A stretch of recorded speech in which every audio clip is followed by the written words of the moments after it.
Today I was joined by and had a fun conversation with Gregg Hurwitz. We discussed his comic book writing, what he learned by joining a cult, and how he thinks about protagonists and antagonists. Gregg discussed many of his thoughts around politics, public disclosure, and how he spearheaded non-sanctioned political ads leading up to the 2020 elections. Lastly, we discussed his new book and where he's taking it. With that, please meet Gregg Hurwitz. Hello and welcome to the Arsenic Show. Today I have with me Gregg Hurwitz. How are you, sir? I'm doing well. How are you doing? Great. Thanks for coming down. Where are you based currently? LA? Los Angeles. Yeah. So you flew in. You have some meetings to do or just... I'm on a book tour. Oh. So different city a day. I'm at that part of the tour. Yeah. Oh my gosh. How are you doing? It's a lot of fun. Yeah? But it takes some stamina. I bet. Yeah.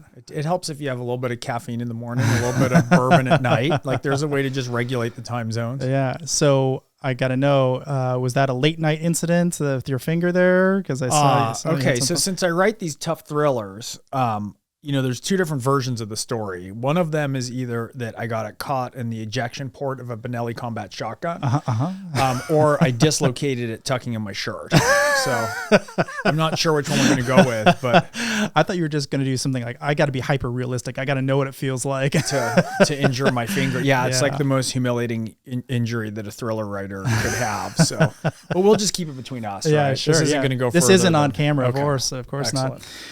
So I thought to bring the audience along with us a little bit, because I know who you are, but maybe the audience doesn't. And so I think it'd be fun to talk about some of the stuff that you're not here to talk about, which is some of your comic book writing, because I think that's really, really interesting. Okay. So among others, Wolverine, Punisher, Batman. I mean, most people are going to heard of all of those things, so that's great. But I remember hearing somewhere that you were offered sort of your pick of the Marvel group that you could go after, and you decided of all of them to go after Punisher. I really have got to know why.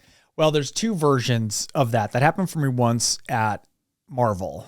And Punisher was my childhood everything, man. I love Punisher. Me too. And I like kind of street level badassness. There's a lot of overlap, as you know, with the Spec Ops community. And there's a writer called Garth Ennis. I don't know how nerdy comic booky you are. He's a phenomenal writer, and he had a 7-year run on Punisher. A long run is 2 years. And he was just leaving the title. And basically they were trying to figure out who could come in and write the next segment that would be on its own and, and so I wanted to write something that was a hat tip to Garth's epic run that also established the Marvel Max line, which was their R-rated line. Yeah. And it was really the comic that let me understand as an adult. I was 6 books in, let's say, novels, what the comic form could do. And so basically, I stepped in and had the first run after him, and it was pretty make or break. Like either it was going to go off well or I'd never write again in comics. And then when I went to DC, they offered me a similar thing. And I said, what I really want to do is I really want to write an origin story for the Penguin. And the executive editor looked at me like I was insane. He's like, really? Like out of everything, right? We got Green Lantern, we got Flash, we got everything. You want to write an origin story for Penguin? I said, well, think about it.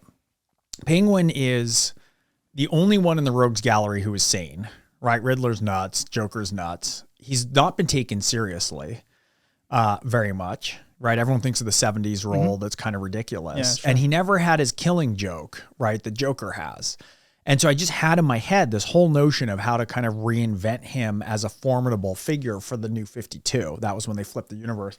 And so they did a poll before my book came out where they asked people like what their most anticipated, it was like the top 10, books coming up. And I think I got 0.00014% of the vote. And my favorite all-time anonymous comment online where somebody said, I'm really glad Hurwitz's mom voted for him. It was like, ouch. Nobody wanted to see an origin story of Penguin. And then what happened was the book came out and critics loved it. I had an amazing artist from Poland, Szymon Kudranski. He crushed the art. And it came out and the critics really responded and then readers responded. And then DC was kind of saying, look, do you want to go take a spin at Batman? And I said, I'll only do it. David Finch is my favorite living artist. I said, I only want to do it if David Finch is the artist. And they're like, well, we have an opening on Batman, The Dark Knight. Wow. And so one of the things I learned with that was, don't take the thing that you anticipate to be the most commercial, right? Do the thing that you have to do creatively, because then it leads to all the right spaces. I think it's true also with things that are non-creative, but if you're thinking about marketing and money and what's going to be big and what's going to be success. That's never been the route in for me. Mm-hmm. I just knew I had this because I was like, look, if you're Penguin, then Batman's a bully. Like that's such a cool way to flip it, right? Because he's tall, he's handsome, he's rich, he's a ladies' man. He's the opposite of everything Penguin is. Yeah, so it's kind of weird that we've decided that a billionaire playboy is the protagonist. Yeah, seriously. Normally it's the other way around. That's right. Bring down the patriarchy, man. That's right. But it was really fun to write it that way, right? To have it be where, Batman can kind of be an asshole. He's swinging in, he's breaking people's jaws. And, Penguin's making his own way. So it was really fun. I like to, when I'm writing characters, part of the aim of that is you want to pull on their mask and see the world through their eye holes to really think about it and not just do an iteration of what came before. So I really wanted to think through that. And so, look, I had a great start, I had a great experience in comics with Marvel and DC. And now basically I only work on my creator-owned stuff. Yeah. So, but just going back to Punisher for a second, that's got to give you like crazy interesting access to all these like spec ops types who just, because now they're all wearing it. They all have it as part of their, that's part of their kit. You know what I mean? I will say, fortunately, I had that before. I'd written 6 books. One of my closest friends is a former 60 gunner with the SEALs. So I've always had a really robust Rolodex for research for the book side, but it is definitely an added cool point of overlap with some of those guys. Some of those guys just go, oh, what? Yeah. That is really cool. But I do like what you were talking about with a villain. I think a lot of people sort of ignore the villain. They're sort of this kind of almost an afterthought, like, oh, they're bad. They hate everybody. They're trying to destroy the world. But yeah, but why? Like, how did they get there? It's one of the reasons I like Magneto as a bad guy. You can kind of understand, like, why would he want to wipe out every single human on Earth? That it doesn't seem plausible that you'd ever get that bad. But if you're looking at it from his perspective, well, he's been incarcerated by bad people, so he knows how bad people can get. And now he's thinking, well, you're going to come after my species, the mutants. And I think that writing the villain in that way, you're like, I kind of agree with him. And I kind of see his perspective. Well, a long time ago, I stopped writing heroes and villains and started writing antagonists and protagonists. I used to think that the better I made my main character, the more virtuous, the best of the best, the more people would like them. But it doesn't work that way. I mean, when you show cracks in your protagonist, right, their flaws, their idiosyncrasies, something that they do where they know they misstepped and then they feel bad about it, those are all the points of entry, I think, for readers or viewers. And likewise for antagonists, I want the antagonist to be sort of whispering darkly to your Jungian shadow, where you're almost on the verge of going along with what it is they have to say. They have to make a great argument. And if they can make that argument that's compelling, that you're hearing like a whisper in your, like whisper into your lizard brain, then all of a sudden, that if your protagonist can navigate through the complexity of the story and still emerge intact, it's a much more amazing, it's much more righteous in certain ways than if it's just clear cut. It's part of why I don't write, my first book was a serial killer novel. I started when I was 19. I was a kid, but I've moved away from that because part of it is like, well, why are they bad? Well, they're crazy. Okay, well, where do you go from there? Right. I'm much more interested in hearing a motivation set that's off. Maybe it started off 1 degree at the source, right? And just over the years, it got further and further dislodged 1% worse per year. Yeah. And then how trajectories work. So interesting. Yeah, I think that there is something kind of interesting about if you're talking about somebody who is sort of a normal human being, you can actually kind of pervert them slowly over time. Just as you said, like 1%, or you can just move the needle. And if you have just a tiny bit of externality, something that just kind of pushes them off the edge, that is a very real thing. And you see this happen. I mean, I'm sure you've had friends they're fine one day and then the thing happens, whatever that one thing is. And then like, wow, that was the tipping point that made them kind of insufferable or a terrible person or whatever. Well, I wrote a book, one of my early books about mind control cults, and I went undercover in occults to research it. I wanted to talk to you about that. That's a lot of why I started to kind of, parachute into some polarization and extremism stuff in culture and politics because I was just Can you back up? Why did you do that research? Like, what were you trying to accomplish? I wrote a book that took place in mind control cults. Okay. And what you said is exactly right. I mean, that's how they get you. right? They surround you with people everywhere. There's privacy deprivation. Of course, now we can do that ourselves, right? We carry this everywhere we go, right? Which is the whole universe, an algorithmically curated universe targeted to, eliciting a dopamine reaction, and we go with us everywhere. But in a cult, part of what they do is when you get up and on a different location, people go with you everywhere. And everywhere you look, there's very subtle rewards. So if you act like Robert, right? Break eye contact, lean away. But if you act like Cult Robert, if you act like you're interested in the group, you start to get love bombed. There's more eye contact, and everywhere you look, right? And it's amazing. People think that with mind control cults that they prey on like the weak, the dispossessed, people from bad backgrounds, but they don't. They want people with resources. They want people who are steady. What they want are healthy people in times of transition. So where do you see them recruiting? Airports, bus stops, college campuses, right? But you need people who respond predictably. It's like if you're a magician on stage and you're calling up an assistant, you don't choose somebody who's, evidently delusional schizophrenic, because they're not keying to cues that your sleight of hand can take advantage of. You also don't want the super logical person who's definitely not going to fall for hypnotism. No one wants the engineer. Right. Yeah. No one wants that guy. But, so a lot of this is about, it's exactly that. It's that there's all these means of persuasion and engagement, and then you start seeing it everywhere. So what is the kind of typical person? How do you identify somebody who's much more likely to go along with the, whatever the status quo of the cult would want? It's the vast majority of people. We don't like to think it's true. Well, when's the last time you went to a Broadway show, let's say, or a musical or play? It's been a while. Okay. But when you did, favorite of coders. Coders are always showing up for South Pacific and hackers. But, if everyone's applauding and you're in the fifth row and everyone around you stands up, there's an enormous amount of pressure to stand up, right? Because you feel like you don't want to be the asshole who's sitting there like, no, I'm making a statement. And so they prey on actually healthy, like how we function is by, there's a rule called reciprocal concessions, right? Someone does something for you, you want to do something for them.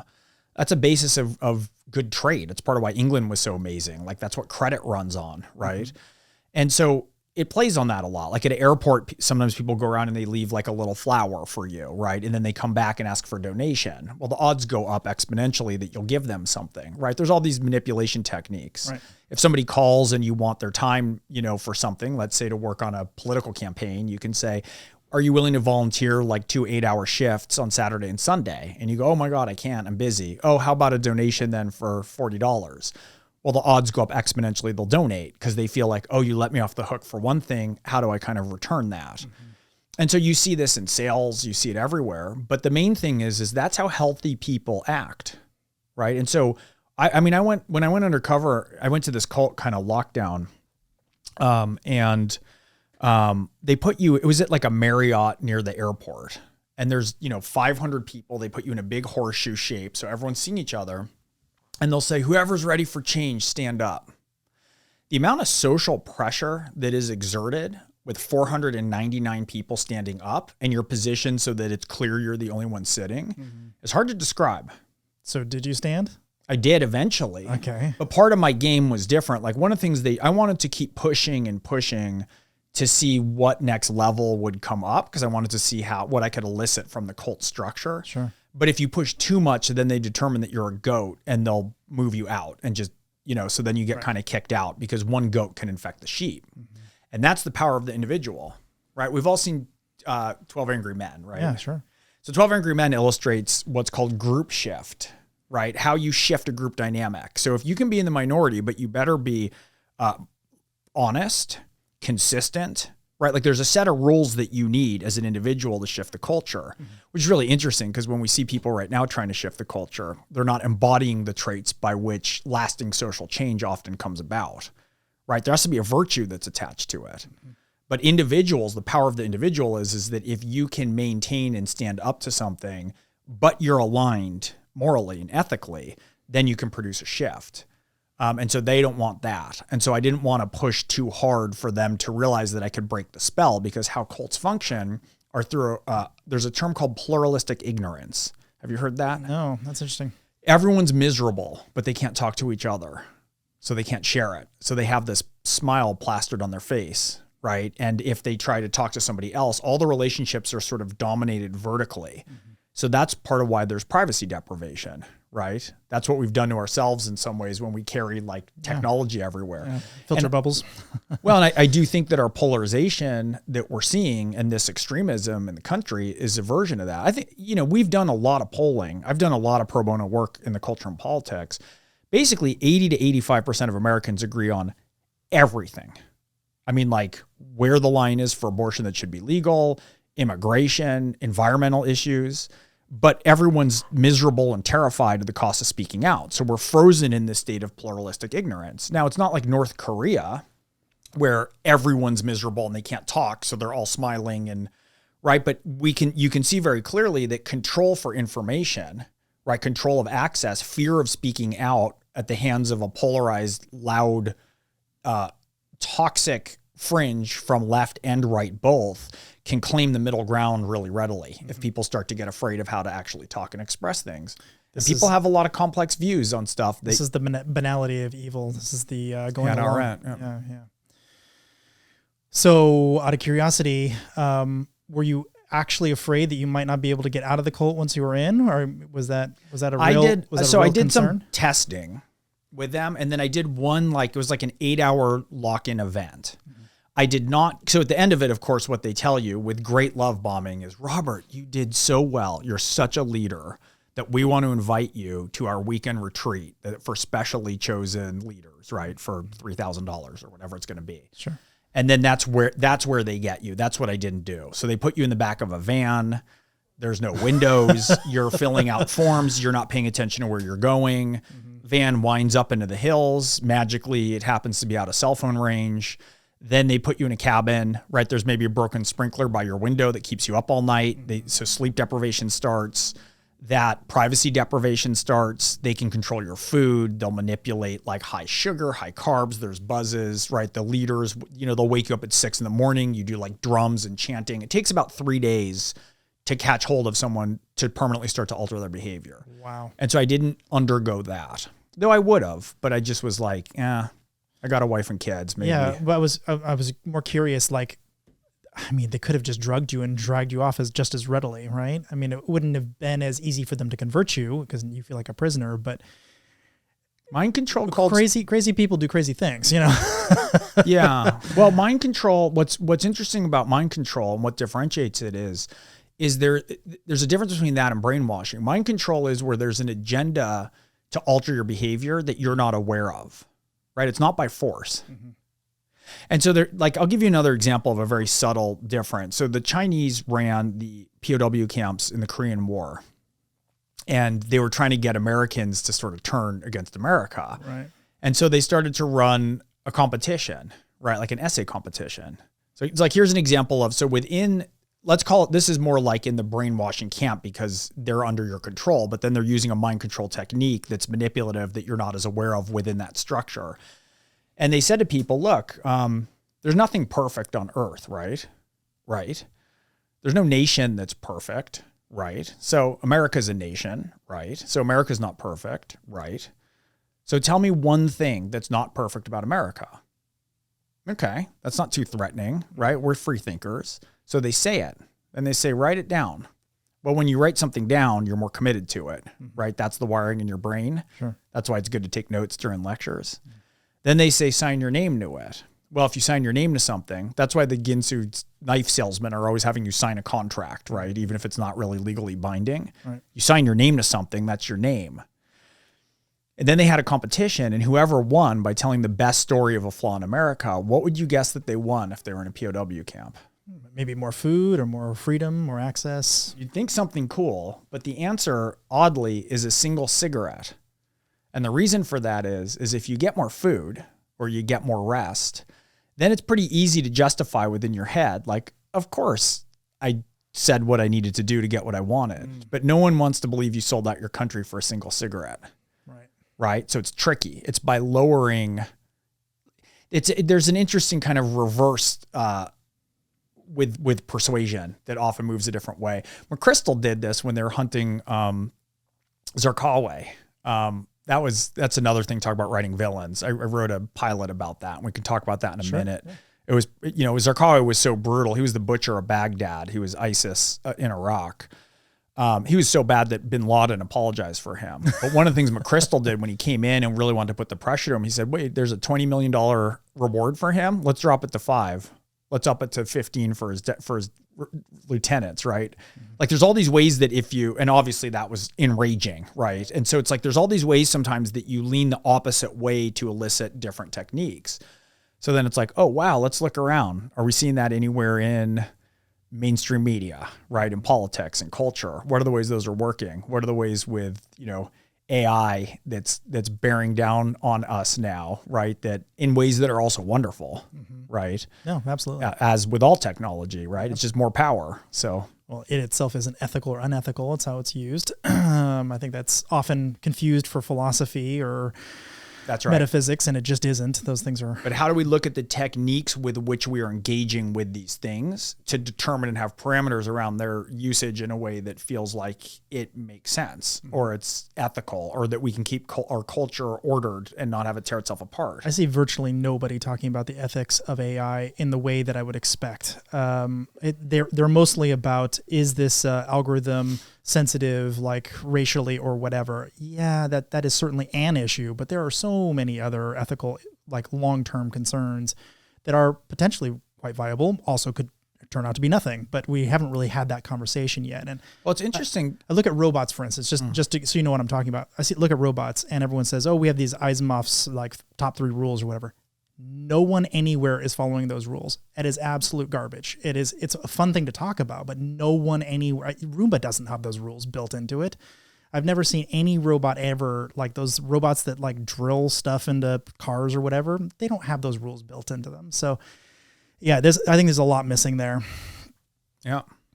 A lot less technology, ethics and technology. So back to the cult, because I'm very curious about this. Do you think that they were as understanding about what they were doing, or was that just they fell into it? Or, well, there's 2 different versions, right? There's people who are like if you meet, let's say, a husband who's been beating his wife for 30 years, right? He might have PhD level brilliance at psychological manipulation that's trial and error. At just being like an egregious piece of shit for so long that it's conditioned where you can it's almost masterful at the level of bullying, right? Yeah. Or you can see condition loops, like if there's homeless people who've been begging on the streets forever, right? That there's a strong reinforcement loops to different behavior types. Sometimes if they're very mentally ill, it's hard to figure that out, but there's other ways that you watch kind of people just evolve from really hard or strenuous real world circumstances or their mental illness propelling them into something like abuse, and they can achieve a certain kind of mastery.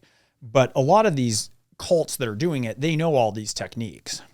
They know what they're doing and they know how they're doing it, right? And the thing is that gets complicated. How do they justify that? I mean, how do they say this is the right path? Is this the righteous path? Well, what's weird is, and this is one of the things that's hard for people to talk about because you have to contain 2 opposites in your mind. A lot of stuff with cults initially can be good.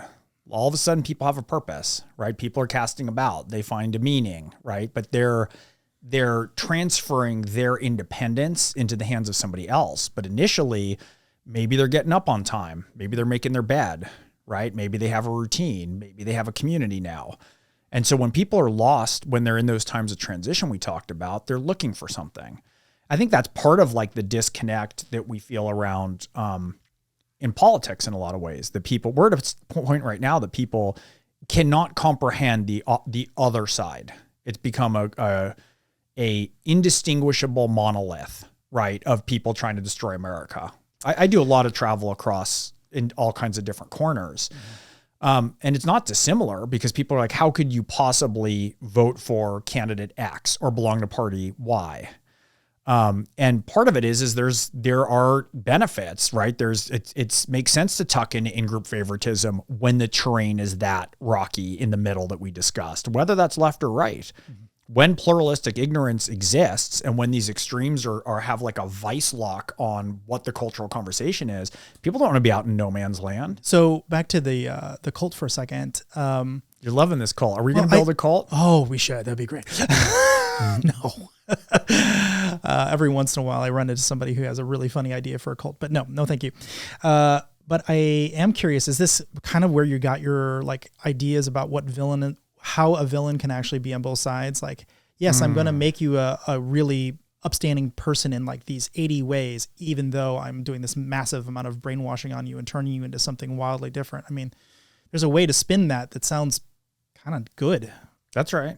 Well, I mean, look, all of this, things make sense in hindsight. Like I look back and there's such a pattern to what I studied and what I've done. I mean, I was undergrad, I studied English and psychology. I was obsessed with first Freud, right? And all those case studies read like short stories. And they're just beautifully written. And then I was fascinated and captivated by Carl Jung. And all he ever wrote about was narrative and archetypal narrative, right? And so I was doing that. I was studying literature. I focused on Shakespearean tragedy, which essentially are thrillers. And we can talk about that later, should we want to. Okay.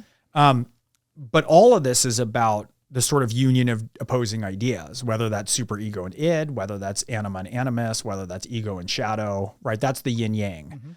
And I think in a lot of ways, the job of an artist of any kind, of a creative person, is you're on that sine wave in the yin yang. You're right on the edge of chaos and you're trying to order it, right? But you can't write a book. I can't write a book and say, well, I've determined what my book's about. Here's all my themes and here's all my conclusions and let me fill it in. It's chaotic. And you want to go on these excavations that you're not quite sure where they will lead you. And you're assimilating stuff out of a more chaotic, right, out of your right brain. But you're bringing it to bear. And so I think a lot of ways that's, you want to be astride that sine wave in order and chaos. And I think of the eye holes as where the feet should be planted. It's like Colossus of Rhodes, right? And, because the excavations, look, I was mentioning Zarqawi, right? I adapted a brilliant book by Joby Warwick called Black Flags about the rise of ISIS in Iraq and Zarqawi. And Zarqawi was a brilliant, horrific terrorist. He had a big plan to unleash chemical bombs on Amman. He planned a bunch of the bombings there, first of all, but he had a big plan to release, chemical weapons, and the Mukhabara, which is Jordan's intelligence agency, stopped it.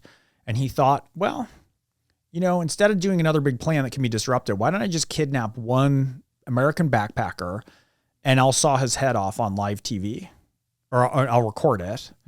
And I'll record it and upload it in exactly the right format that it can easily be downloaded or spread virally through rural America that was just starting to get broadband, right? So that I could propagate that. And an individual personal act of terror will be just as horrifying, right, as a big bomb or explosion, and perhaps even more so. And that's one of the distinctions, right? So I think of him like he thought about terrorism for so long that he turned it into something else almost. It's like what Steve Jobs did with a phone. He thought about the phone long enough until our phone's no longer a phone. And he did the same thing with music. And Zarqawi was brutal, but he was also a genius strategist. And I was writing about him for, months on end. And as I said, part of my job as a writer is to really embody him and explain his viewpoints and his values and where he's coming from and what he's angry about. And every 2 weeks, I would go back and I would force myself to watch that video. It's horrifying. I'd get like the full body sweat when you don't want to see something, right. But just to make sure that I never fell into kind of moral relativism about who I was dealing with. Right. But if I'm writing him without empathy and care for his perspective, that's not going to be compelling or accurate because he's coming out of somewhere and something. It just happens to be vile and reprehensible to me. But I have to write that properly in a certain regard. I think this makes you uniquely qualified, as it is for me. I have to think about adversaries all the time because I have to think about stopping them from getting into systems. You're in the exact same position. You have to think about, what does this person really want to accomplish? And it might be a somewhat noble goal. I want my family to be fed. I want my religion to still exist or whatever. And on the face, if you just take that in a microcosm, that's maybe kind of a noble goal. It's kind of like the term eco-terrorist. I want to save the world. Yeah, but I want to do it by bombing things, Like there's ways to take something that's very benign and turn it into something pretty awful. Well, that's why in a lot of ways, if one wants to intervene in the cultural or political conversation, often it's much more effective to use judo than boxing, right? You want to figure out what someone's after and kind of redirect energy. Because if you just meet force with force, we get in a nonstop escalation loop. And that's what we're in right now. Can you give me an example of what each one might look like? What's a judo versus a boxing in this context? If you wear a mask, you're a liberal cuck. If you don't wear a mask, you're a fascist, racist, uneducated piece of shit. Like those solidified into position so rapidly, it was mind-boggling of like, wait, what? If we rewound to like where are the conversations around both of this? those feel a bit like being boxed. Is there more of a judo version of it? Oh, I thought you meant the boxing version. Yeah. Well, is there a judo? Sure, there's a judo. So Norman Doidge, who wrote The Brain That Fixes Itself, he's one of the, maybe not the father of brain plasticity, but he really brought it into the mainstream. He's brilliant. He wrote a long piece. I believe it was Tablet.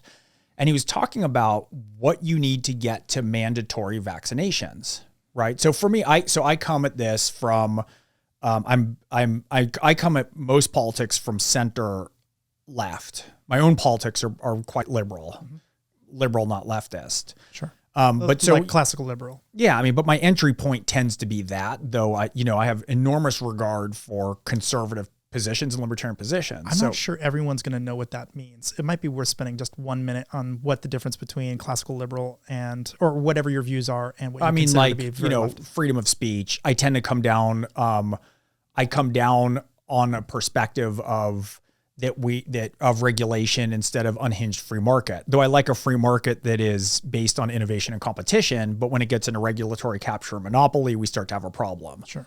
I'm pro-life. I'm pro-choice. I'm almost entirely opposed to the death penalty, right? My initial proclivity tends to be towards trying to help and invest in disadvantaged communities.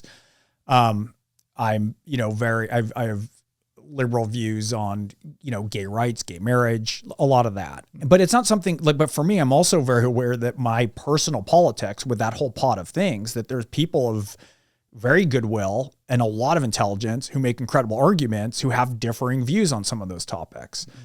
But to use the example, we're talking about, vaccinations for COVID. And, I'm from a family of doctors. Like or masks, or I think that was the original argument. Yeah, but we're kicking to vaccinations now because you're asking about judo. Sure. The liberal position, which, was basically that, believe the science, right? Just believe the science, believe the science. That and sounds it's like, awful like getting hit in the face. Right. But also it's like, well, what science? Yeah. Evolutionary biology, like psychology? Are we talking about supply chain experts, right? Are we talking about, and so this is for me, like I'm from the San Francisco Bay Area. I have liberal Jewish parents. I'm from a family of doctors. I live in LA. I'm like, if I was more on brand, I'd be a Tesla. It's like, not anymore. Yeah. If I was more on brand, Prius. I'd be, back to a Prius. That's true. God, it gets sporty. It's hard to keep up with the pop culture references. But there was a discussion to be had of like, guess what? A lot of people and a lot of communities in America, their last interface with big pharma and government was the opioid epidemic, right? So the opioid epidemic was, everyone got their prescriptions written properly, right? If you go back, I don't know if you ever saw Miss Evers' Boys about the experiments on syphilis with Black Americans way back in the day that they just infected. So like Black Americans were lagging, for instance, in some of the I've heard about this outreach and openness to vaccinations. It's like, you know what? Certain communities have a legitimate position to have legitimate concerns about getting vaccinated out of a nexus of government and big pharma where there's billions of dollars in profit. That's a reasonable hesitation. And no one's allowed to discuss that as such. And so a lot of the stuff that I do is if I have a value that I think is important, which for me was not mandatory vaccinations, but it was trying to kind of, how do we make good faith arguments that are respectful of people who are in different ways? Or another example of judo, right? Like when I was working on I only do pro bono interventions in the political world because it's like it's so messy that I always say, like Orphan X, when I intervene in those ways, I ask for no money, no credit, and no permission. It's the only way to get anything done. Yeah. But like a Democratic candidate will come in and pound the table and say universal healthcare is a right. It's like, okay, well, you've just soapboxed now and promulgated your virtue, but like, it's not a right. It's not in the Bible. Like, what are you talking about? It's not in the Constitution. Like how do we determine that as an absolute versus having a position that says, look, it makes sense to have a baseline of medical care. in this country, right? We don't want people dying on the streets. First of all, it's un-American, it's unethical. It can cause public health outbreaks, right? And the average cost of an emergency room visit pre-COVID was $1,233, right? With COVID, it was $77,000. The average cost of an inoculation for something, let's leave COVID out because that's its own bag of piranhas. Right. Bag of piranhas is a good new Sure. metaphor. I'm Of going course to it put is. that in the next book. Hope it's a plastic bag. But an average inoculation is $17. So we're paying both either way. When people come into an emergency room, that's why Tylenol is like $90 in an ER. That's why we have high rates. That all gets passed on to us. So as dollars and cents Republicans and Democrats and libertarians and conservatives, which do we want to pay for? Is there a way for us to do this smarter, that's preemptive, that saves a great deal of money, right? That doesn't tax emergency services and the public health department and cause outbreaks in our communities, that also encourages entrepreneurism. Canada has a higher entrepreneurism rate than America. That's crazy. And part of that is that you don't have to be tied to your job with healthcare. And so there's different ways to make an argument that brings it in through a value structure that makes sense to more people. But what do you have to cede? You have to cede your moral superiority. That's a tough one. From both sides. I mean, I tend to come in harder on Democrats because that's the party that I belong to. This is probably the reason I was most excited to talk to you, this very specific point. Because most people, they attack the other side. They go like, my side is whatever, and the other side, they're bad because of X. You're saying my side is bad because of X, and we could improve, and if we do, we'll get a larger share of the pie.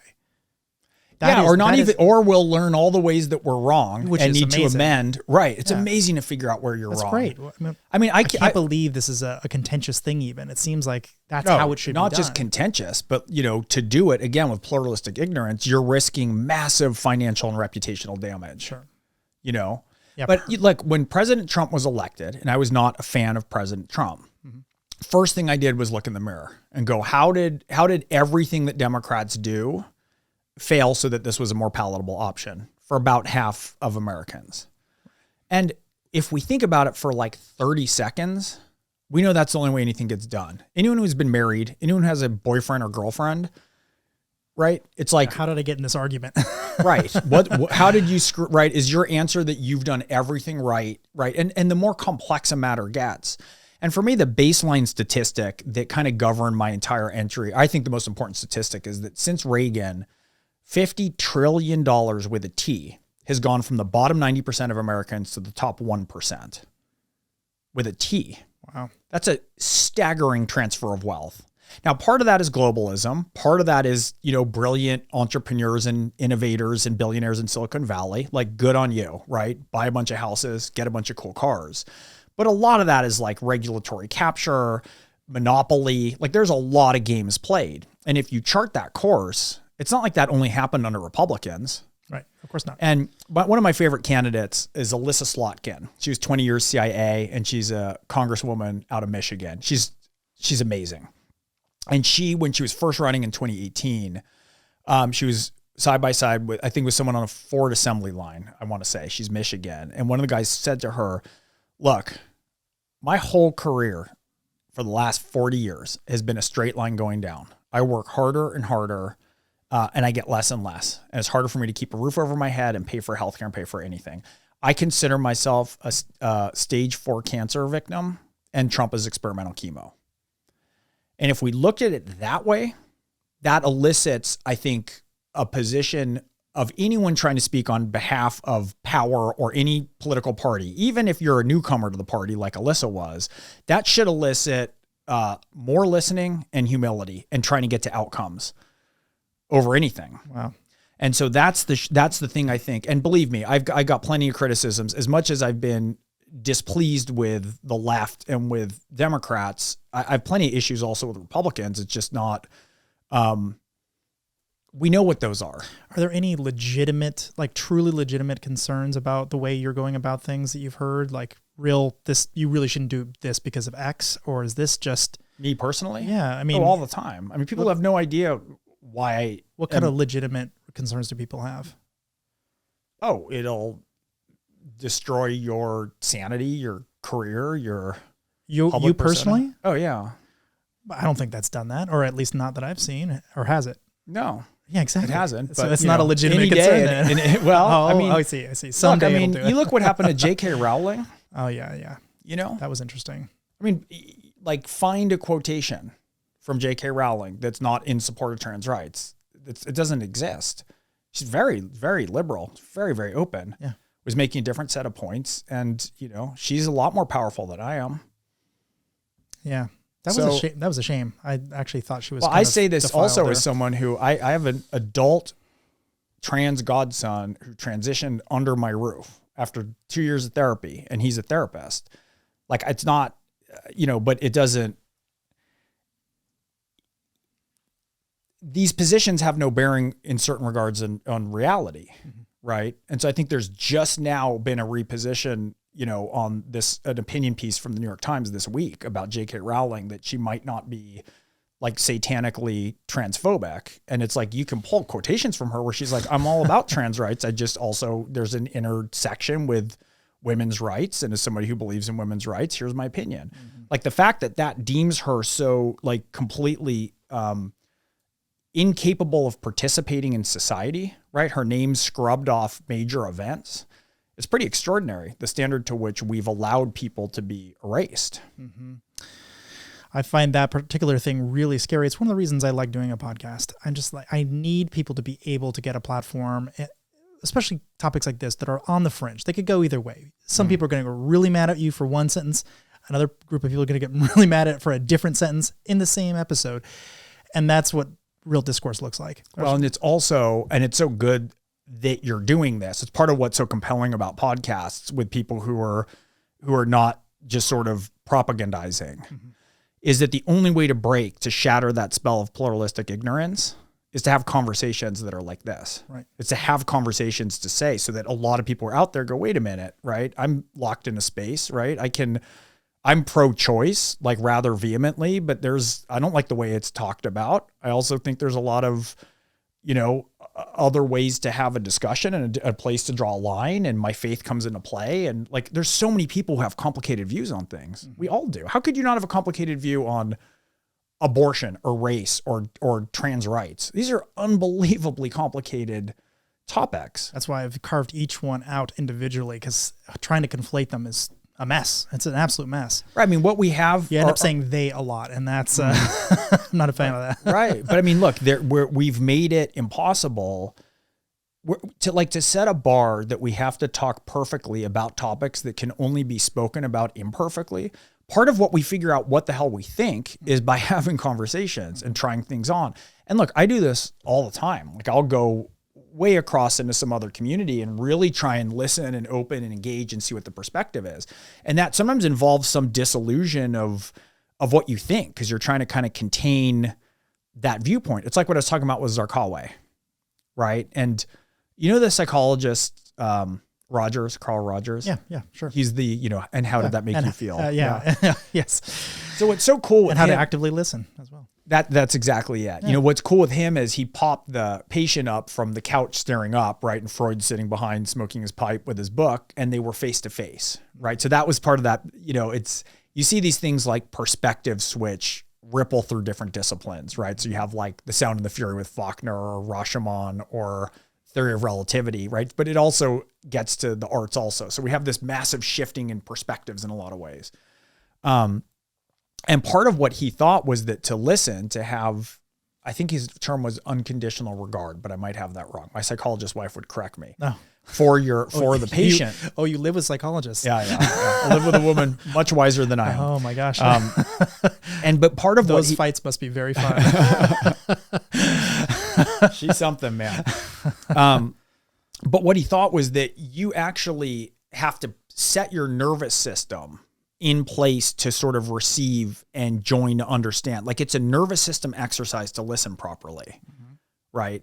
And it makes sense if you think about it. Like anyone who has kids or is around kids, like when kids get upset or they lose their mind, you don't want to react to them. You want to be a container for their emotion, right? Or even like if you have a loved one who's grieving or is in pain, you don't want to just jump on that end of the seesaw, right? And so a lot of what Rogers was talking about was that to really listen effectively, in some ways, you have to have enough security within yourself to open your nervous system to the ideas fully.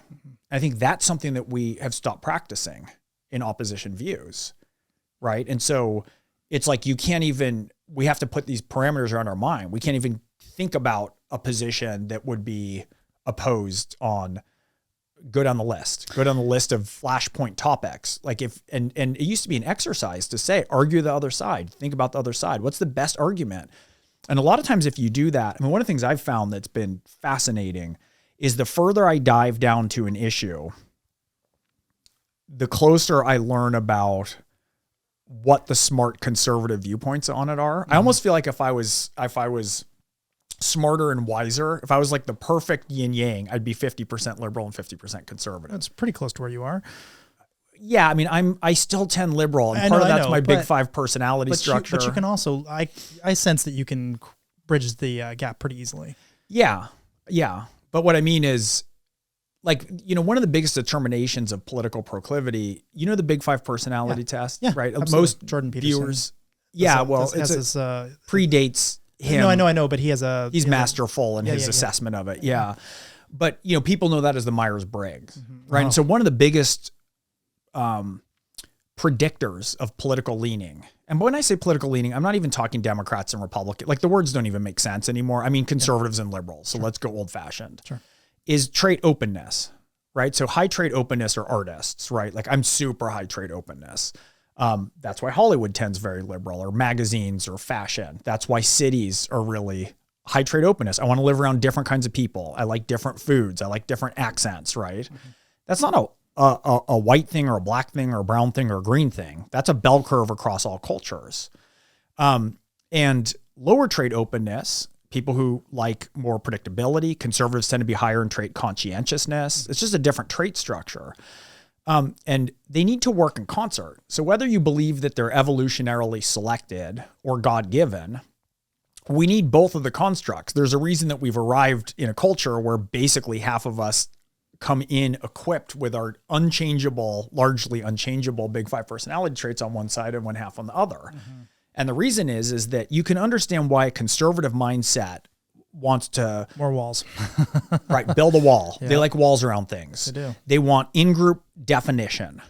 And you can understand why that's a value if you think about Native Americans when Europeans came, like proffering smallpox blankets to be like, hang on a minute, right? Like, hold on, we don't want contamination. We don't want integration in our community. There's reasons for that distrust. But if you build a wall, and biological reasons at that. That's right. I mean, that's the smallpox, right? So there's reasons for that are inherent in our genome or soul or, whatever your preferred value structure is. Sure. So building a wall, like, it makes sense that we need walls around things, but if that wall is too porous, if it's too rigid, then new ideas and people don't come in, and then we can stagnate and die. Yeah. We see this all the time. I mean, you see this all the time in tech, right? Where you have Steve Jobs, who's like incandescently brilliant, right? And he's going in all these directions, but then they fire him, right? And the CEOs, conservatives make better CEOs, right? Liberals tend more visionaries. That's the big trait openness. And so they can run everything on time until it runs into, like, it just runs out of ideas. Then, we need Steve Jobs back to be more explosive with different ideas. That's trait openness at work. And like the two parts of your brain, right and left hemisphere, right, like CEO visionary or C-suite visionaries, like in politics, you need both. And so I think of it in a lot of ways that liberals are like the gas pedal and conservatives are the brakes. And so if you just stomp on the gas, you go smash into a wall or go off a cliff. But if you stand on the brakes, then no one goes anywhere. And if we're going to navigate complex social change, like, say, AI that's coming, that's going to undo any comprehension that we have of the world and ourselves, we probably want to have both the gas pedal and the brake pedal working. And other countries aren't sitting around waiting to have arguments over every last, flourish on the cable news network. And in fact, they're feeding a lot of it here. Right. And so a lot of people here, I think, are acting and engaging in ways that, like, I think a lot of people don't even know why they think what they think in America anymore. It's been so, I mean, there's so much algorithmic targeting that's happening, and with supercomputers that are, deep machine learning that's quicker than we are on the draw. I think largely what's missing from the conversation as well is it's two things. It's a change of language, because language does change over time. Obviously, we wouldn't have the English language at all if it didn't. But also a change of technology. Those two things. So to your stepson, is that what you said? Godson. For instance, one of the things I've been thinking for a long time is we have these conversations about trans rights or whatever, but there will be a point in the future where you can just go into a trans shop and either take a pill or sit in a chair for a couple hours or whatever, and you come out whatever you want to look like and whatever organs or whatever. And the day that that's possible, the day you can show up to the bachelorette party, and then the next day you're the groomsman, and the next day you're back at work as a woman, or vice versa, or whatever. The second that all the language that we use to describe men and women is just going to fall down all over the place. We're just not going to, how do you describe all of that process? And so it's a mix of the words, and just not, they're imperfect because we just haven't really fully experienced all these weird things that are happening to us and about to happen. And the technology is just kind of creeping along and just sort of outpacing the conversation, but not as dramatically as we're just kind of shrugging our shoulders. We're trying to catch up with this weird language. And I think also whenever there's a process by which, subcultures that are considered fringe or considered, not even subculture is the wrong word. So see, here's an example of trying to talk and think where a lot of the words are wrong, right? And that's okay. That's part of figuring it out. We're here. But if you look at the Black America negotiated its way with thundering moral authority to the center, right? They always were the center, but they negotiated their way in terms of their rights and humanity, right? I mean, John Lewis, Edmund Pettus Bridge, the training, how badass they were, that nonviolent movement. They had training, like so much training of how to not respond. I mean, part of it was like to picture literally like the young men beating them, to picture them as little kids. Unbelievable, like just thundering moral authority to show the injustice of the laws, right? Gay community, Stonewall, Harvey Milk, right? They survived a extermination event, right? With grace and poise and adult moral leadership. And we're at this moment now where things are happening so rapidly, and there's so many other perspectives in, that it seems like we've lost the ability to have certain just basic and fundamental conversations. And so there's a lot of people who are concerned about kind of rapid onset gender dysphoria, right? Like, where is it happening too fast? Is it happening with kids? And, I had a discussion with Jordan Peterson, who's my dear and longtime friend, about this, because we were having a conversation about his tweets about Elliot Page that in part got him kicked off Twitter, which I was not a fan of the tweets and told him that in real time. And then we got to a certain point that enough of them had stacked up that he said, look, come play devil's advocate. And so we kind of went at it.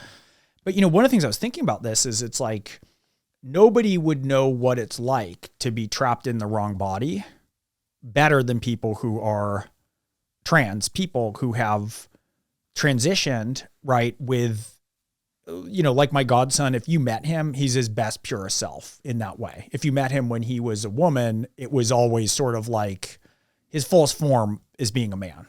He's in that lane where, to me, it just is undeniable. There should be some engagement over that. I mean, it's not like trans people, though some of the vocal voices are perceived as such, but like there can be more conversations about, literally, we don't want to have a wave of kids having inalterable hormonal change that can't be reversed if then some of them are starting to have regrets and things that are later. And the trans community, there are members of that community who are equally concerned about that, right? But the way that this topic has become bifurcated in discourse is sort of like it's everything or nothing.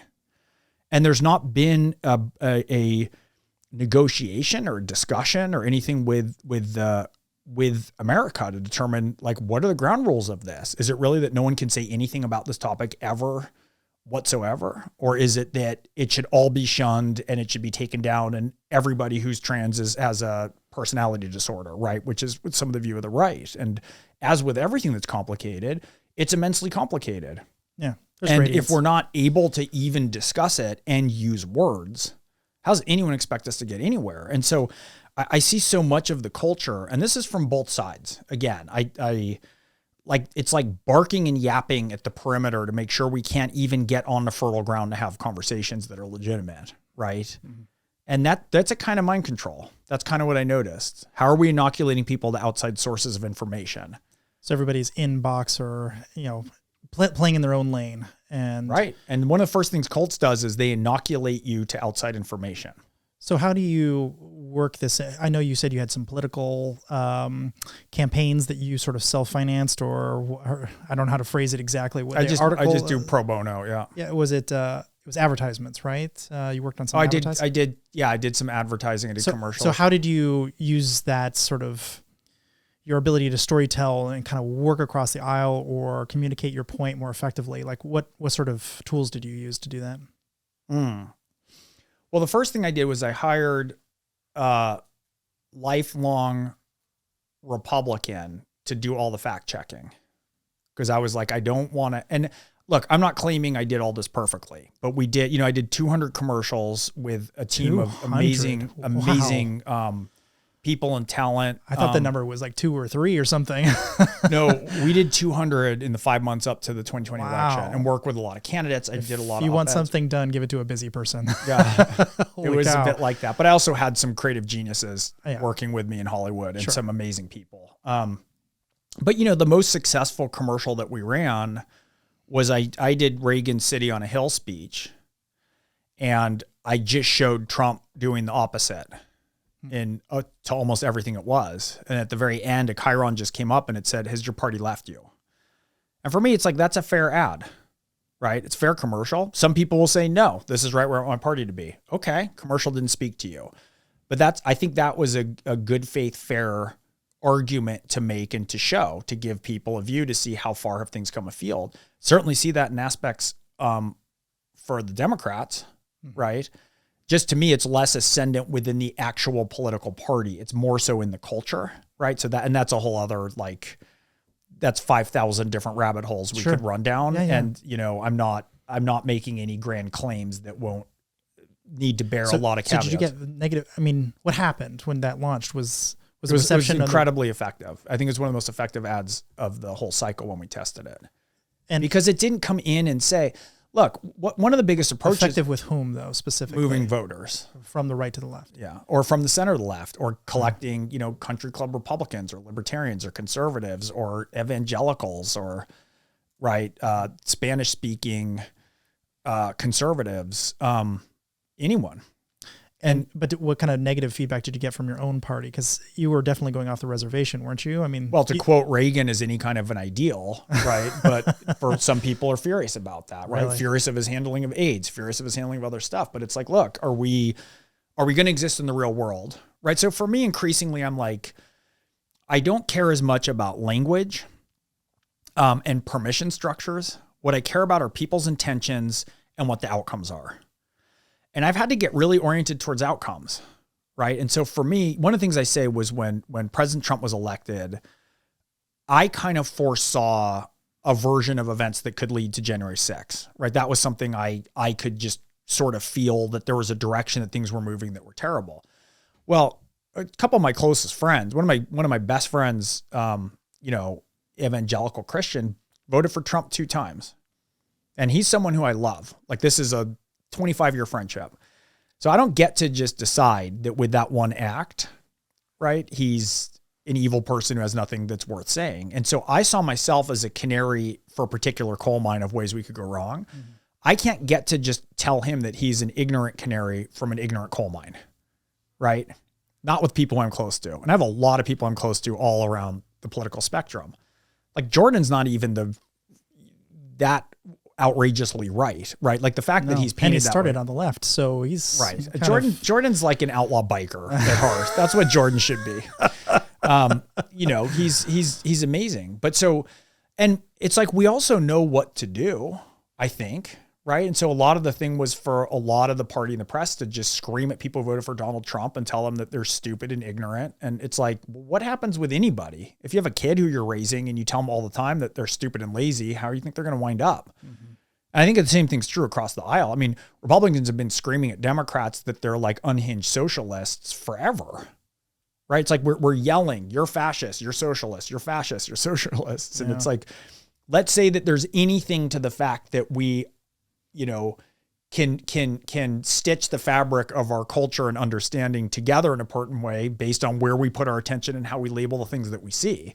That's what we do in politics too. Mm-hmm. And so there's this quickening. It's so funny. I came here to talk about my books, and now that's happening is. Well, we skipped around a lot. I was definitely going to talk about it earlier, but we should just keep going wherever the conversation goes. But I do want to get to your book because I think it's kind of relevant. We can talk whichever way the conversation goes. I was just kidding because I'm like, we've now hit like every conceivable issue. That's actually, believe it or not, what this show is really about: getting people to talk about what's really on their mind. So we're in the strike zone. Yeah. So I actually am curious, do you pass sort of these ideas through sort of this network of friends you've had? I know you've been mentioned with the IDW, for instance, and Jordan. Is there a cadre of people who you kind of pass these ideas through? Am I a crack? Is this going to land well? I mean, you mentioned this one lifelong Republican friend. Are there? I have people all over. Like I'm rarely in a room where I'm surrounded with people who agree with me. And I'm often moving from way different corners where it's dizzying. Like I just did an Exodus seminar with the Daily Wire. That's Ben Shapiro's network. Sure. Jordan Peterson, Dennis Prager, Ben Shapiro, Jonathan Pajot, who's a brilliant, he's I think Russian Orthodox icon carver. And then two amazing scholars of philosophy and theology from Cambridge, James Orr and Douglas Headley. Os Guinness there, who's a evangelical intellectual. And it was this amazing seminar. And I always kind of and Stephen Blackwood, Larry Arnn was there from Hillsdale. I mean, a lot of seriously intense conservative firepower, just like, and a lot of brilliance at the table. Were they happy to have you? Oh, they were really happy to have me. Yeah, that's good. Yeah. I mean, but I was very clearly like, which one doesn't belong, right? But what was amazing is we're talking about Exodus, right? And so I was looking at it, and there's all these stories. We spent a lot of time on it. It was a very successful event for Daily Wire, but a lot of my different communities are like, what are you doing? Like, how is that something you're doing and engaging with? But there was it was sort of this amazing opportunity. And one of the things I always say when people question that is I'm like, imagine being friends with Jordan Peterson and being so limited in your imagination that you would seek to agree with him on everything. Like how boring would that be to have? I mean, so my ideas that I have maintained have been steel tested pretty well, right? By a lot of people. Like, if I have a disagreement with Jordan, I better make sure things are bolted down to the ground pretty well. I'd like to think vice versa. We have a lot of give and take. I get the impression you're similar in one way. You both like a fight. And not necessarily a mean, spirited fight, but a fair fight. I think the thing is, and this is increasingly true of, I think, where Jordan is. I mean, look, he got tied to a cactus and just was kicked in the nuts for like 6 straight years. I mean, it's brutal. Like he elicited and drew and had upon him the absolute worst aspects of the left. And it becomes very hard because then you become in this feedback loop. Like you see this a lot with people on left and right, is that if you pick a fight, you're seeing all the worst elements of the other side, right? And and it gets hard to differentiate as a monolith. But Jordan's predominant interest is in what the truth is. And he's actually an exceptional listener. Like the fact that he even had me on to do that, it's brave. Devil's at. Oh yeah. Like who would do that? Like invite someone on just to be like, come and punch me. Right. And also, we're not going to range into, and he handled it with a ton of grace. Good on him for doing it. You did go after him too. I saw that particular episode. You didn't hold back. I mean, he asked me not to, right? And that's a lot of trust and a lot of grace. I don't know many people who do that. I don't know anyone who would do that. Mm-hmm. But so at this Exodus summer, I'll just give you an example. Sure. Like one of the things that was fascinating. So I'm with these, unbelievable scholars, and I'm out of my depth a bit. Like I was raised in kind of a secular Jewish Bay Area background, but there's all these amazing stories, even as we're just peeling through Exodus, right? Like, so one of the stories that I love that was this microcosm, and Jonathan Pajot explained that. He's really a pretty interesting mind, an interesting character. But there's this episode where Miriam, who's Aaron's sister, when Moses decides to marry an Ethiopian woman, take a second Ethiopian wife when they're in the desert, she's like, you can't marry an Ethiopian. So she comes on all like, angry. And I think it's fair to read in the text that it's a racist response because it's an Ethiopian wife. And so one of these great jokes of the Old Testament, God comes down and turns her like alabaster Snow White, where she's just glowing, like a ridiculous version of it, and then orders that she's kicked out of the camp for 7 days, after which she can finally come back in. And what that represents is that it's demanding too much pureness. And so if you think of the left gone awry as too much hybridization, right? That's what gargoyles are that guard the entrance to things, right? The monster, that's too much openness, too much otherness.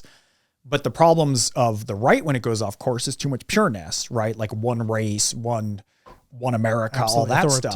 And so there's this amazing moment where, the too much pureness gets like scorned and derided and punished for it. So that was really interesting to me, right? And so, another aspect that for me was really eye-opening for these studies was, after Moses strikes the rock twice when he's told not to, and God comes down and says, you won't enter the promised land now, right? And everyone from his generation basically dies, doesn't get to enter the promised land. Only 2 people do, Joshua and Caleb. And Caleb is not an Israelite. So 50% of the people who enter the promised land are outsiders. Mm-hmm. So it's really interesting that within the body of obviously what is a foundationally traditionalist, right, foundational book for Western society in the world, there's all these aspects of integrating the other, right, of dealing with, there's pertinence to this. And if you can understand sort of where that argument is and where they're off course, all of a sudden you can have different conversations with people, let's say from faith communities, who are arriving at discussions around immigration or, different social policies with a different kind of texture and nuance and perspective. And so one of the things I really discovered from that was, I think in so many ways, our secular world, and this is an imperfect analogy, right? But I think in a lot of ways, like our secular world is coming unhooked from the symbolic world. And with symbolic, I'm including religion, but I don't mean that in derogatory fashion. Sure. I mean, art, myth, culture, like people who tend to think in symbols. Yeah, which have a lot of epistemological background, but I mean, foundational stuff. Right. And so, if you're trying to assess Donald Trump from a secular perspective, there's a whole bunch of arguments that make no kind of sense. But symbolically, if you're that guy who was working on the assembly line, let's say, he was this sort of awful instrument of truth who like moved through the culture and smashed things and expressed certain toxins to the surface, but also expressed certain truths to the surface and, laid bare a lot of corruptions, in part by embodying them so boldly that they became undeniable. Mm-hmm. But if you can't read something that's going on in a different current, I keep thinking about like, well, where would we be as a country if Hillary Clinton had won and it was just 4 more years of another right. Clinton, another Bush, right? And I voted, to me, it was not, I voted for Hillary Clinton. It wasn't even a close decision for me. Sure. But, at the end of this, are we in a different place than we would have been had we just continued the same trajectory of this $50 trillion going from the bottom 90 to the top 1%? And now everything's smashed up and broken. But sometimes when you unshackle from tyranny, you don't go right to the promised land. You have to go out and wander around the desert for a bunch of years and figure it out. But it's the only way you're going to get anywhere. And I think we're in that process. And the good news is, I think there's some signs that we're waking up from it. And the question's going to be, can we figure that out? Can we figure out that instead of tearing each other to pieces, we need to use all the resources across all the different kinds of communities in America to get kind of shoulder to shoulder to stand up in a way that we can compete on the world stage effectively as AI is going to come in and start to take over whole disciplines. Yeah. Back to your, what'd you say? Michigan was the guy who made that comment. I think of it kind of like traders. A lot of traders, they're like, well, there's this thing, it's kind of growing at like 5% per year and it's just pretty stable. They do not like those types of trades. I mean, they just don't. They like volatility. They like things moving around really rapidly because at least in volatility, there is some chance for something to occur. And that's really what I think Trump represented to a ton of people. It's like, at least I'll have a chance. He'll upend the board, and I'm not going to be last anymore. I'll be somewhere in the middle. I think that concept resonates with a lot of people. Well, and also, we need different people for different phases of society. Mm-hmm. So for me, much of what Trump stood for and represented were things that I am vehemently opposed to. But whatever role he played, like in my estimation, whoever is coming next, whether a Democrat or Republican, you don't want to just continue that role of massive disruption, right? Now, right, we've smashed up a lot of things, right? We've laid bare a lot of awful truths. There's a lot of toxins that have been expressed to the surface. Mm-hmm. Well, now what are we going to do? Right? We're going to keep doing this. We want to do this in 2026 and 2028 and 2030. I think a lot of people do, is the thing. I think a lot of people who make money want to, and I think a lot of people feel shackled to their news cycles and that's for sure. Stuck on their phones and are miserable and are told that the only way forward is to fight with everything you have against a faceless, evil opposition, or else the fabric of America will come undone. Mm-hmm. And people don't love living that way. Yeah, I see a lot. Living in Austin, I have a lot of both very left and very right friends, strangely, because there's not that many right-leaning people in Austin, despite the fact we're in Texas. You have to kind of go slightly outside the city limits. But watching them talk about each other is very interesting. Like it's always they, mm-hmm. referring to the other. It's not like, they can't come up with a nice way to phrase it. And largely, they have never interacted with each other in the last, let's say, year. I mean, maybe they went to a store and they happened to be side by side for 10 seconds. 4 years or 10 years. Yeah, right? I mean, they're very separate people. And their hobbies are separate. Where they even shop tends to be slightly different. We saw this in politics. When Newt Gingrich started to recommend that Congress people live at home more than in D.C., right? There's a bunch of reasons for that decision that aren't worth going into. But one of the things that was lost in DC was people seeing each other at restaurants and having kids on the same Little League team and seeing kids in church or in synagogues or in mosques. Well, it wasn't mosques back then, but people having these different sub communities, and that's what knits us together, right? It's so often not. And if we narrow everything to the political, right, and then we find all the things that we disagree with within the political, that's part of how that process starts. And we've been just doing that and doing that and doing that. But it's really important that we start to cross people over. I've been doing a lot of work in that too, of community building and having different kinds of conversations. In fact, I've been working a lot with an organization called Millions of Conversations that's all about having people from opposing parts of, not opposing even, just different communities to talk in ways that feel real or more authentic or more engaging, and to try and kind of rebuild communities from the ground up to meet the changes from the top down, so that we don't have this, and going into some of the, we did a project in Grundy County, is where one of the first task forces is. It's the least affluent county in Tennessee. I was there 2 weeks before the midterms, like trying to figure out, they have a lot of issues with housing and other stuff. And not one person mentioned Trump or Biden, Congress or the Senate or January 6th or immigration. It literally was like, I don't have enough gas in my car to drive 35 miles to get my approval for food stamps, right? So that I can keep getting food stamps for my kid, and there's no public transportation. I mean, it's the extent to which left behind communities are left behind and don't care at all about national politics that seem all consuming. It's just staggering if you spend the time and go into some of those communities and talk to people. And then we have a big judgment on them of like, those idiots are voting against their interests. It's like, their interests. Yeah. Like, we think we know what their interests are. We think that their interests have been represented. When's the last time you talked to them? Yeah. Right. Like, when's the last time that decisions have been made at a federal level from DC that did anything for a lot of people? And if you can't understand that and be working to fix it, there's a lot of good candidates and people out who are doing that too. I mean, so that's to me seems like where the left could absolutely clean the floor if they wanted to. If you just focused on that issue of really reaching out to and not just a token response like, hey, we have a black representative or whatever. No, but really actually do something for them. I think there's some amazing members, of the House in particular. Dean Phillips is fantastic. Alyssa Slotkin, Haley Stevens. Like, there's a crew of people who are very focused on, like, I don't care about the partisan. Like, what's the outcome going to be? How do I help the people who I'm representing? And so I have a lot of hope of people who are rising in the party right now, who I know and trust and have a lot of faith in. I know at one point you were talking, like, people should stop talking about AOC. They should be talking about other candidates. What was the impetus there? Is it just to kind of spread the wealth, talk about candidates that wouldn't otherwise get in? What was the thinking there? Well, look, AOC, it's amazing.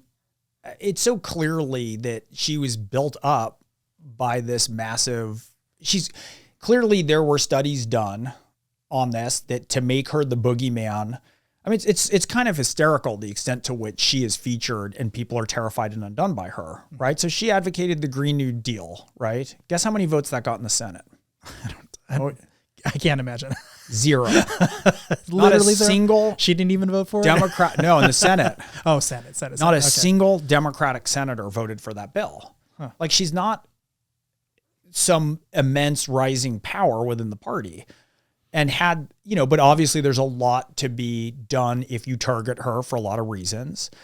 But then everyone just forgets. It seems like there's a lack of just sort of perspective on it. So I thought it was really funny, except it was so effective, that Republicans were like terrified and tearing their hair out whenever she did something that was a stunt. And I view her doing the stunt the same way that, like, Bannon would. Like, you poke the algorithms and watch them roar, right? It's like, it's reactive. It's people who understand how the system works and how to play the system and how to see how people are reacting to different things. But, and it's also like she's a young, bright woman in a very, very liberal district, right? And so she's basically one of the most liberal members, I think, of the entire House. The biggest caucus in the House are the New Dems, the New Democrat Coalition. Mm-hmm. It's like pro-capitalist, moderate. I mean, like, these are all people whose views are overwhelmingly matching what 85% of Americans think. That's the biggest caucus in the House. Mm-hmm. And all this focus went to her, as opposed to saying, look, she's much further left than I would prefer. She's in a district where she can incubate various ideas. Maybe 1 out of 10 works. Maybe they won't. Maybe she'll say a bunch of stuff. We're big enough to contain that. I don't have to lose my mind over that. Mm-hmm. We can hear from it. But the amount of, like, real legislative power that she had was virtually nothing. But it was built into this, enormous point of contention. And so I co-wrote a op-ed with Jordan about this, and I was listing all the things that the Democratic, the new class of 2018 had done. It was like all the bipartisan bills, like the first 6 or 7 bills were all super reasonable, like lowering prescription prices. Everything was bipartisan, and saying, but all the focus is over here. No one's actually paying attention, because it's more like to say, a bill achieves a moderate yet significant small step forward when it comes to some issue is not going to grab a headline, right? And everything's about headlines and money and eyeballs and stickiness. When they ran the article, they ran it with a picture of AOC, because that's how you get somebody to click on the article. Right. And it's like, kind of missed the point. Right. And also it's like, is she really that much of a threat to all of us that we can't conceivably have a discussion that's sane to go? I mean, we've all gone to school with somebody who has views that are further left or further right, and we can figure out how to accommodate them without losing our minds over it or turning them into, like, the face of, the devouring feminine. I mean, she was, like, terrified. Like, the Republicans used her to, like, terrify people. Yeah, absolutely. So I was kind of curious. I know you have a lot of thoughts on this. If you had a horse trade and pick one sort of political, call it a cause or a ideology from each side, and you said, okay, we'll give up X to get X, but you have to give this up. You know what I mean? If you had to make a deal like that, what do you think would be the good deal to make? Oh, man. The reason I ask this gets everybody angry. I know. So there's nobody who will not be angry by my answer. Thanks for this, Robert. Is it too late to not do the interview? Yeah. Okay. Well, I mean, we could stop right now. Just call it a technical thing. I think that the biggest point is I'm going to say the left. These terms don't have much meaning. I so know again, you know what I mean. What but for everybody else, the riots that accompanied, in Portland, in Seattle, in Atlanta, even here in Austin, caused $2 billion in damage. The most expensive riots in the history of the United States of America. The actual protests were 99% peaceful, right? A lot of this stuff that happened in the Black communities, Black Lives Matter protests, even most of them were peaceful. But you had a lot of these tourists coming in, right? Like kids, Antifa, smashing stuff up. There's a lot of videos of Black members of the community being like, dude, get out. Like, where are you going to be tomorrow when there's wreckage and things need to be rebuilt and the cops are all pissed? Where are you going to be? Because you're not going to be dealing with it here. Keisha Lance Bottoms came out, who I think is spectacular, and gave a speech. I don't know if people saw that. I think it's the most powerful moral speech that I've heard politically in the last 5 years, the night of the riots, and got exactly dead on the point. She was also with a rapper called Killer Mike. I think it was Killer Mike. And they were like just drawing the lines, right? You can't just break stuff and burn stuff down, right? There's a reason. And also you can't make people, you can't endorse a position of chaos and lawlessness at the mayoral level, as was done in Portland, right? They're saying like, oh, this is a law-free zone, right? It's like the summer of love. It's like people are raped, killed, businesses shut down. That was horrific. I will tell you, when I sent an email out to ask all Democrats to disavow that in real time, you know who did? Eric Swalwell. Interesting. The first one who came out and did that. So I got a special place for people who took positions when they were really hard. Right. That was so coded over. People were so gaslit that people on the left side of this political spectrum have no idea how horrific that was for people watching it, to see cities burning and then seeing officials not make any distinction, which were easy enough to make, between the outrage over police brutality, about these instances of police brutality that we saw that were horrific beyond compare. They were like atrocities.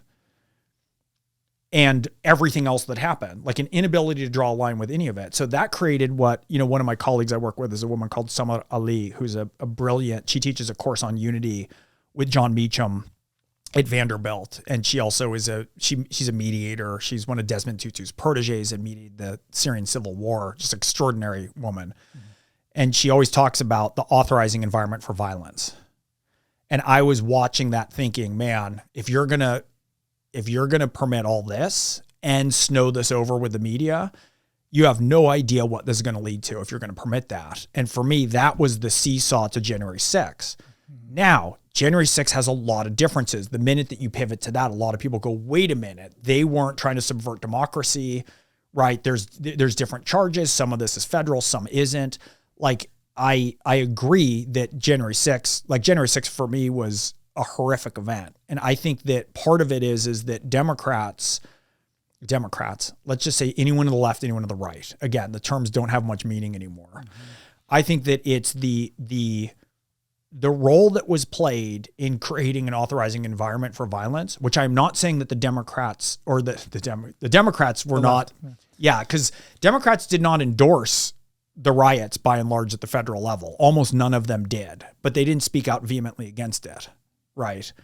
But it wasn't something that crept all the way up through the political party as January 6th did and has, I believe, for Republicans. But nonetheless, they didn't speak up and they didn't draw a line then.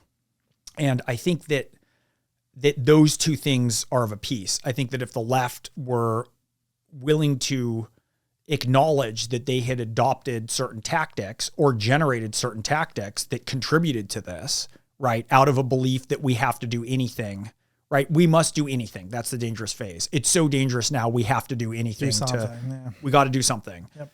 And that in some ways that the culture made that permissible and praised that.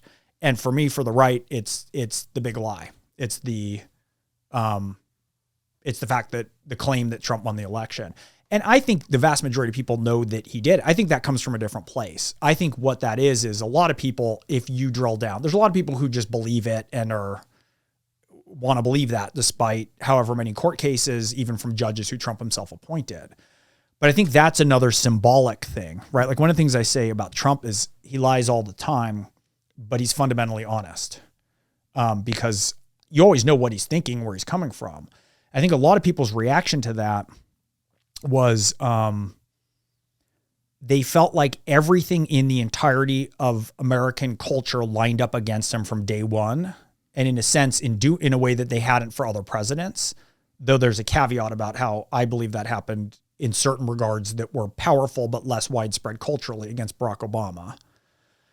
But so that the election being stolen is almost like a metaphor because they just feel like it was right. And they're willing to default to that point. Mm-hmm. But I think that message is something that the Republicans have to get over and not get over. That's I'm not. If you had a horse trade, that's the horse trade is like, guess what? Right. Threat to democracy in terms of overthrowing election results that everybody knows to be a lie. And we're seeing that more and more and more.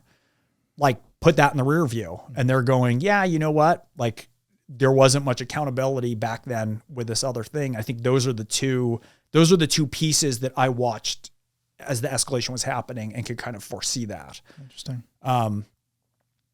And I don't think anyone's going to get angry with it. I think a lot of people will get angry, but I don't think for a good reason. I think that that's a very well-reasoned answer. And a little known fact, this show, for being as small as it is, was actually referenced in the January 6th report. I saw that. We had somebody specifically come on and talk about being in Trump's White House the week before, and they were talking about a bunch of things, including doing rallies. And so it was referenced. And when I talked about that a little bit online, one of the comments I got was this guy is like, wait, so you support the Jan 6ers? And I'm like, how did one equate to the other? I had somebody on my show who may have had some input on it, but what does that have to do with me? You know, that's the game, right? You're guilty. Like, are you now, or have you ever been? Right. You talk to someone who disagrees with you. Yeah. And that's what's so amazing is it's like, wait a minute, like any version of that argument to me is so insane. Cause it's like, first of all, there's two Desmond Tutu quotes that I love. One of them is he says, if you want peace, you don't talk to your friends, you talk to your enemies. I like that. Second one is an enemy's a friend waiting to be made. Okay. To me, they're like bookends. Yeah. So for me, there's so much to be gained by talking to people who I disagree with, even vehemently. Like I've done calls with, military members who are hard and fast members of QAnon, right? Like to go out and talk to people. Number one, you can differentiate them from a monolith, right? Who thinks what at what level? Where's the humanity? Where can you find connections, right? That's one approach to it. Mm-hmm. There's another approach of where am I wrong, right? I had a conversation with a Republican congressman who's really, really bright. And we're talking about something around infrastructure and regulations. And he goes, you liberals think that every time we roll back a regulation, it's because we want to dump toxins in rivers. And I just laughed. And I was like, you know what? That's exactly what I think. Literally, that's what I think. Every time I see the newspaper article, I've never explored it past that. It was just so funny because it was so right. So then I was like, okay. And then Jordan and I had a conversation. We did a podcast with Rick Geddes, who's a brilliant guy who's on infrastructure, really started to dig in. We did like a 2-hour podcast to kind of explore the issue around it. And I was like, God, there's so much. Obviously, there's a need for certain regulations, but also it takes I think it's 6 years to build an on-ramp in New York. And like, we couldn't do the highway system today, probably. Like there's all these other problems that, I hadn't significantly considered or differentiated internally based on the perspective that I come to think. Again, my big 5 personality traits, I have my family background, I have my city that I came from and out of. So we bring all of our perspective to things, but it was so funny. It was just so accurate. Mm-hmm. And, so you always can find out what's wrong. And then there's times where I've had arguments just drill down where I like my head's like filled with gauze for 3 days, but then I come back to where, then I'll have like arguments with people who who I agreed with previously, let's say, right, who are like, you're brainwashed, because I'm still like embodying that other state of something. But then I can come back to my opinions that I have, but with a bunch of adjustments that make them a lot stronger, right? Yeah, you got to sharpen that sword. That's right. And then let's say it's the worst case scenario, that there's no compromise, there's no negotiation, there's no differentiation, there's nothing to be gained. Well, why even talk to anybody at that point? But part of that is it's like, well, then you have Sun Tzu as a last resort, which is know thy enemy. Yeah, absolutely. Right. So like holding up and cutting people off and being afraid to be combative or interactive in the world of ideas, to me, there's no level at which that makes any sense. It just fails at every level. And I think just real quick, part of it is, it's so weird we're sitting here talking mostly about politics and I'm on a book tour. We'll do that too. But part of it is, I think part of what it is I'm not a pundit. I'm not even that interested in politics, really. I'm interested in psychology. I was watching certain trends happen. To be dead honest with you, part of why I started to get involved in politics, before 2015, I kind of thought democracy would be okay without me, which is a lie one of my friends says. But I was watching people get inoculated against news sources. And I thought, that's that inoculation against outside sources of information. I thought we're going to be in trouble. But I think part of why... and social media really tries to amplify that inoculation as much as possible by putting in filter bubbles. But I think part of why... Yes, that's right. That's right, for sure. But I think part of why I've had some small measure of success in these excursions is that fundamentally, I'm not that interested in politics. I'm not a politician. I'm not a pundit. I'm always talking to people who know more about this than I do. Fundamentally, I'm a novelist.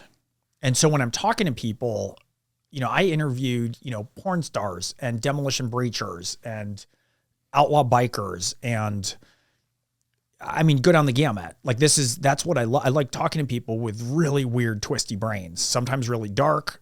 A lot of them are really different. I don't want to write a bunch of characters who are like me. And so in some ways, that sort of training of having different conversations with people that don't make a lot of sense to a lot of other people. And to be honest with you, like my Rolodex in my own community is really varied and far flung. A lot of like amazing, twisty, wicked people here and there in places. Absolutely. And so part of that is that's, I'm sure this is part of it for you, is like a world-class 100%. Hacker. It's like you're swimming in very different waters. So you're not going to be similar. They're similar. So I was actually, this is the point I was going to make. Some of the people that, there's a part of our industry that's very similar to like this, the suppressive force. Like you shouldn't be talking to any bad guys. You should only be focused on the good stuff. I'm like, that's kind of like a police officer not talking to informants. It just doesn't make sense. So I pivoted the exact opposite direction because I kind of ignore people's advice. And I started talking to click fraud groups and black hat SEOs and, malware groups and anybody I could talk to who would talk to me. And they're really excited to talk to somebody who's willing to talk to them from the other side.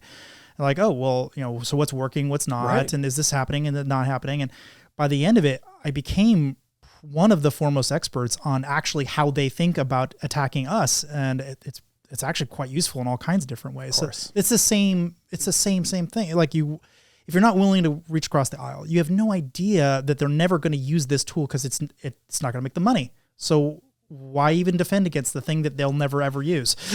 That's right. And people tend to forget, the ultimate goal isn't to win. This country's 50-50. Mm-hmm. We just are. I don't think anyone wants to live in America that one side dominates and subjugates the other. I think the country is going to split apart before that happens. Founding fathers wanted it to be that way. They wanted it to be separate. That's right. But so we're 50-50. We're married. It's a marriage. That's it. Conservatives and liberals, right? And so what are we going to do? And so in a lot of ways, if the emphasis is constantly on winning the next thing or the world's going to end, winning the next thing or the world's going to end, right? We have to start to lift our gaze higher than the immediate next election horizon to what are the transcendent values. So is there a way, using that metaphor, to buy the other side flowers? I mean, how do we reach across the aisle in a positive way? We're seeing a lot more of it. I mean, look, two people who are, immensely associated with partisan politics, Chuck Schumer and Mitch McConnell, are actually working together pretty closely now in a way that is unthinkable, right? And so we are seeing more of that, right? We're seeing some awareness. I think the infrastructure bill is bipartisan. I think that Biden, I know a lot of people are displeased with him from the right, but he has shown a willingness to work and engage in bipartisan fashion in a way that's different from recent presidents. And I think we're seeing a lot of signs of this. And the question is reality going to catch up to us? Reality has to catch up. At some point we just look. Well, and I think technology is helping in this regard. It's actually allowing more and more tools to analyze what people are really doing and highlight and focus on things that could be changed. Well, and it just can't keep going this way. Yeah. It's not going to work. It's not sustainable. We will lose to other countries for sure. Oh yeah. I mean, they're delighted. The kind of idiotic fights we're having, like you think Xi and Putin aren't delighted that we're tearing ourselves to pieces over this kind of minutia. Mm-hmm. It's a delight. I mean, the more distracted we are, the less we're paying any attention to how that $50 trillion is going from the bottom 9 to the top 1. It just keeps going. When even more during the pandemic, like if we keep screaming at each other down here, we're paying no attention to what's happening up there. And if this wealth gap keeps rising and keeps spreading, we're going to have some real problems. And that doesn't mean that the answer is socialism. It doesn't mean that we kind of turn everything upside down, but it means that like, if we're going to talk about a free market, like we better really talk about lobbyism and monopoly and regulatory capture and all these processes, because like I'll live in a world that's capitalist, right? A free market capitalist society is like, to me, there's no other system that's going to work better. It's got to have competition and innovation. If we don't have that as a foremost value that we can agree on from both sides, everyone just loses and it's not working. And at some point, the people who are winning, right? Making the most money, even for them, it's like, don't you want to be winning in 5 years or 10 or 15 or 20? Like, do you want your kids and your grandkids to inherit a world where things are kind of making sense and everyone doesn't have to live behind, right, gates with armed guards like we're a third world country again? Mm-hmm. There are certain ways that we need to figure out how to invest in and how to enrich and how to lift up our most valuable asset, which is always going to be people. Interesting. Can we talk about your book already? I know. Otherwise, I'm never going to get you to come back. And I feel like we got to do that. So please tell us what it is. How'd you come up with this idea? Orphan X is my thriller series. I have a lot of friends, as we talked about in the Spec Ops community. I was always interested in the Black programs they were working in and how they're funded, right? Like, is the money threaded through Department of Interior, like all the weird trickery. And I thought, it'd be really cool if there was a Black program that was talking about power and talking about corrupt power, that wanted to take kids out of foster homes, kids who no one would miss, and train them up to be assassins who then can go commit acts that the U.S. is not allowed to commit. Which is every kid's dream. They want to, someone please kidnap me and turn me into a spy. Turn me into a world-class assassin. So Evan Smoke, my main character, who's Orphan X, is taken out of the foster home. He was the smallest, scrawniest kid. And Jack Johns, who was his CIA handler, picked him because he watched him getting banged up on the playground. He said, you might have got knocked down the most times, but you also got up the most times, right? Iteration of the great Floyd Patterson quotation. Mm-hmm. And one of the things that happens when Jack takes him, this is all before the first book starts. So this is just backstory, but I want to kind of just tell you who the character is. And one of the things Jack says when he takes him, he trains him in a silo. He never meets other orphans. He trains him in psyops, hand-to-hand fighting, knife fighting, mixed martial arts, sniper, foreign etiquette, languages, culture, because he has to be able to blend in different places, military strategy, Sun Tzu, philosophy. One of the things I think of Evan Smoke as is he's a blue-collar Renaissance man, or the agency that preceded the CIA. They used to say that their ideal recruit is a PhD who could win a fist fight. Mm-hmm. So it's like, it's that. He's smart, but it's not to be erudite or be cerebral. It's to get shit done in the real world. Mm-hmm. And when he's 12, one of the things that Jack tells him is the hard part won't be making you a killer. The hard part's going to be keeping you human.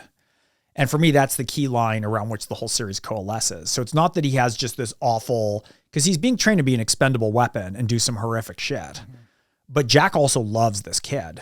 And so it's almost like Evan's Achilles heel, right? Because if he was a true believer, as we were saying, it's so much easier to be a true believer.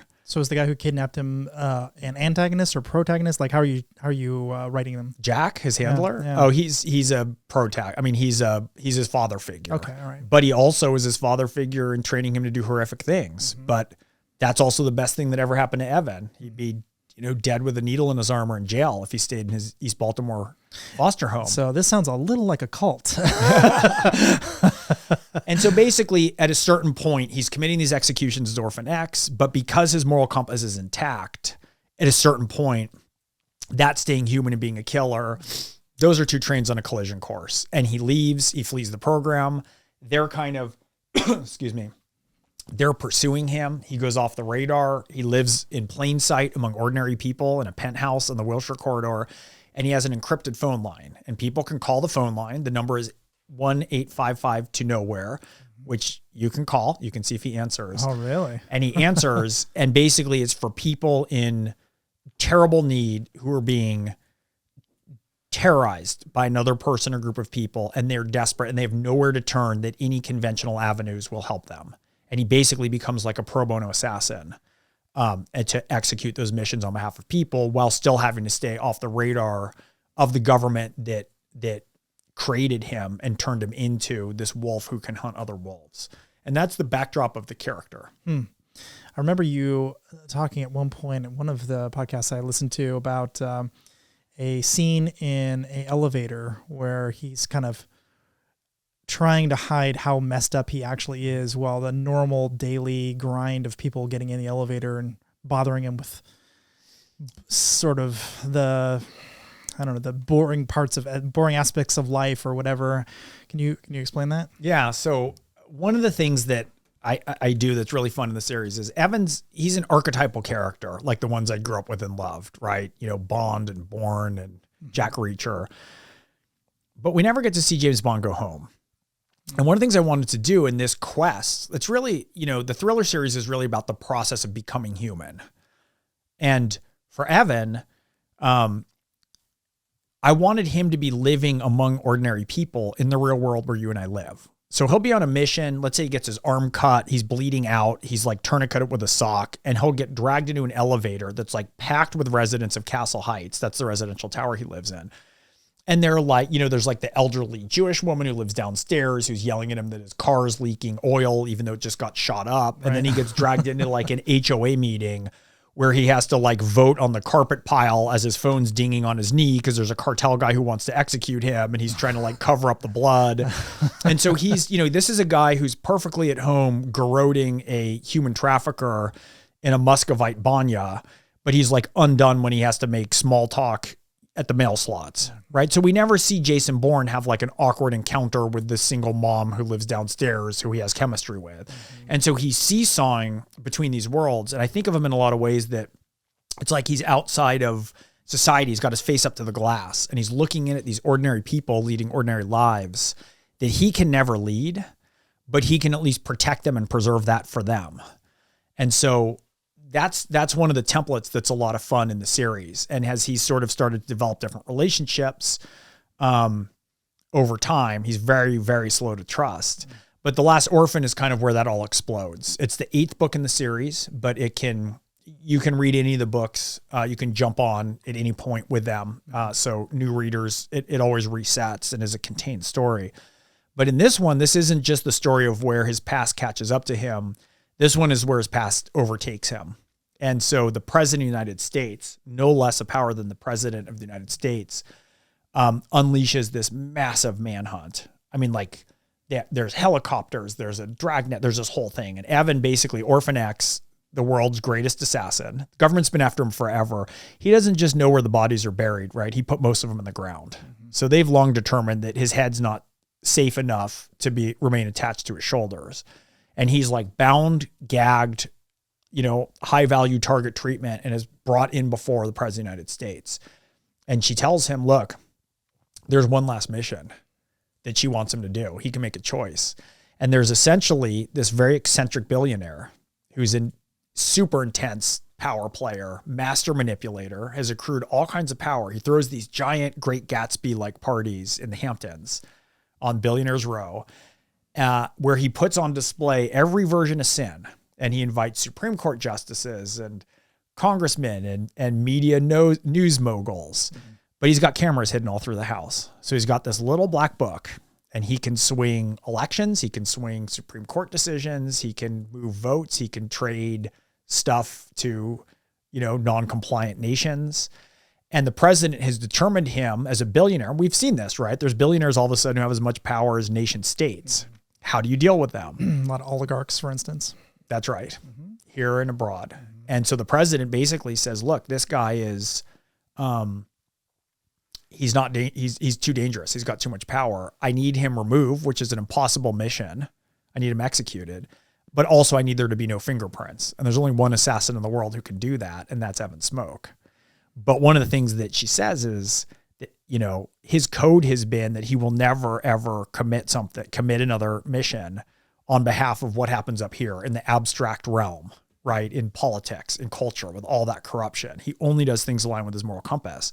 So he's given a choice, right? It's either your code or your life, unless he can figure out a third way. And that's the way of the orphan. And so that's what the book's about. I know at one point you mentioned that you brought in some of the Jordan Peterson 12 Rules of Life. I don't know if it was the first book or one of the first books. He's through the book. So Evan has his Assassin's 10 Commandments. The first one's assume nothing. The second one, which is the most popular, which has been like tattooed and it's on jewelry and people quote it the most, is how you do anything is how you do everything. So he's got these 10 Assassin's Commandments. Never kill a kid, always play offense. And the single mom who lives downstairs from him, she's a DA. He's got really good chemistry with her. But if she ever really knew who she was, she'd have to arrest him. Of course. And she's got an 8-year-old kid. And I wanted that kid to be raised with an alternative to the 10 Assassin's Commandments if you were actually going to raise a kid in a more nurturing way. So at the time, I had my undergraduate psychology professor from my undergraduate years named Jordan Peterson, who I was quite friendly with. And, we've been close for a lot of years, and he'd written this little Quora thing called 12 Rules for Life, right? And he was just listing the rules. And I was like, this is kind of cool. Like, some of these rules really make sense. This should be uncontroversial. So I took these little rules that he had that had gotten a lot of attention because I thought they were amazing and resonant, right? He's got a way at getting to the matter, he's pretty amazingly. And I just started populating them. So Mia, who's the mom, leaves them on Post-its around for her kid, right? So 2 or 3 before the book came out, right, all of a sudden was when he sort of exploded into this other, into the capital, right? Jordan Peterson. And so he's a part of the DNA of the series in a way that's really amusing now for where everything went. But, and then I was, that was truly before, like that's so funny. Before, yeah. That's so funny. But, so it was good because when 12 Rules came out, when he was working on that, right, that was something that was really cool. Also, I got to be involved with a little bit with the editing and to work with him on that but the ideas were incredible. I mean, even then it was this Quora post and it was already kind of exploding. And I just grabbed these rules and thought they'd be useful for the series. And life, it turns out. Yeah. It turns out a few other people found them useful also. But. That's right. So, I'm kind of curious, how does all of this weave together for Gregg? So it's politics, it's cults, it's how to live your life. I mean, how much of that ends up in the book, or is it, you just edit a lot of little pieces together that you like, and then you have some place that you get this inspiration that comes from somewhere totally different? Well, I can't write the books from the top down. When I'm writing, I'm writing from my gut. I'm writing from my lizard brain. I'm not in my prefrontal cortex being like, how do I integrate all these things? Because you want instinct to take over. That's the thing we talked about trying to kind of assimilate that edge of the chaotic in a way. And so for me, it always just comes up with story. It's like, boom, here's a story. I want him captured, right? When he's captured, this book also deals with, he's pretty traumatized afterwards. He hasn't dealt with anything. He's never been captured, like his body controlled again until he figures out what his next step's going to be. So he's got to unstitch that. And then we have this character, Luke Devine, who is the billionaire, who's like floating above everything, right? And pulling levers and mechanisms of power in a lot of ways that's what a lot of the waters I was kind of swimming in was observing and having conversations with people like him. And so it works its way in, but the story, you never want as the author to be prevalent in the story. Story is always the thing that's the most important. And within story, the character is the thing that's most important. I think of plot as character and motion. But it turns out that these books, as I continue to write them, and Orphan X, Evan Smoke evolves through the course of these books. Is that you evolving, or is that I mean, it's like, well, it's both, right? Yeah. I mean, Joan Didion has a quotation that I love. She said, "I write so I know what I think." It's like we were saying with talking earlier, right? Like I probably said a bunch of things on this podcast that I would disagree with or choose to restate if we slowed down enough. Sure. But part of what we're trying to do is not have everything slowed down so that it's like ossified and fake language, right? So, but talking's how we figure out what we think. For me, writing's a lot of how I figure out what I think and what I'm working through. And when I'm in the best space, he's moving forward. The stories that are coming to me are moving forward in a way they kind of turn, they have keys to different locks within me, right? And then it's like, oh, right, in hindsight, that's why I'm writing this story, right? It's about all the stuff I was dealing with, but it only comes to me first as a story. I mean, talking to me is the first draft. And then you like, well, maybe I shouldn't have said that. And then you come up with your second draft, and then like your metaphor for hacking, for instance, like it's so incisive. It's so helpful, right? So that's a useful piece for me to think about with this, to be like, okay, well, right. If you're a hacker and you're trying, and look, I have a hacker in the books, Joey Morales. She's a 16-year-old Josephine Morales, who becomes Evan's like highly unlikely charge in the third book. And she's a genius, and she's amazing hacker, and she drives him crazy. And she was the last thing he wants to be saddled with, but also has really connected him with what it means to be in connection, because he just loves her. He loves her like, she calls him her uncle person. And so they've evolved this very special relationship.